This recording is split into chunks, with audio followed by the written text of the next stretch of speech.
The four-part docuseries Ed Sheeran, The Sum of It All premieres Wednesday on Disney+.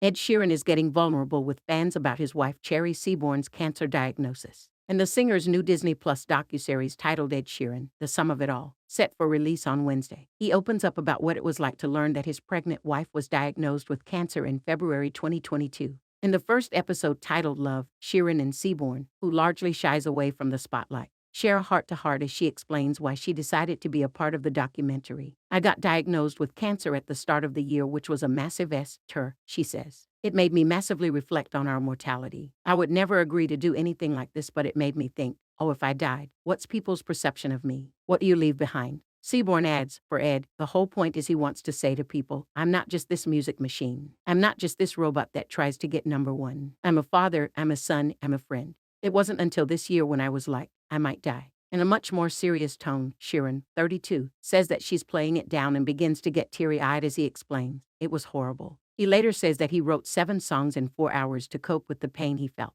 When something really intense happens to him, he writes a song, says Seaborn. Elsewhere in the episode, the Shape of You singer opens up about how much Seaborn, 30, means to him. "It's the most amazing thing in my life that nobody really knows about," he says. "Everything in my life got so much better when she got into it."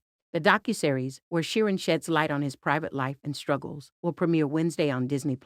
The singer-songwriter will also release his latest album, pronounced Subtract, on Friday. On March 1st, the musician announced via press release that he poured his deepest, darkest thoughts into his new album. "I had been working on Subtract for a decade, trying to sculpt the perfect acoustic album, writing and recording hundreds of songs with a clear vision of what I thought it should be," he shared. Then at the start of 2022, a series of events changed my life, my mental health, and ultimately the way I viewed music and art, he said. "Writing songs is my therapy. It helps me make sense of my feelings. I wrote without thought of what the songs would be. I just wrote whatever tumbled out. And in just over a week, I replaced a decade's worth of work with my deepest, darkest thoughts. Within the space of a month, my pregnant wife got told she had a tumor, with no route to treatment until after the birth." He continued of Seaborn, with whom he welcomed a second daughter in May of last year. He added that this inspired him to put out an album that accurately represented what he was experiencing. "It's opening the trapdoor into my soul. For the first time, I'm not trying to craft an album people will like. I'm merely putting something out that's honest and true to where I am in my adult life," said Sheeran.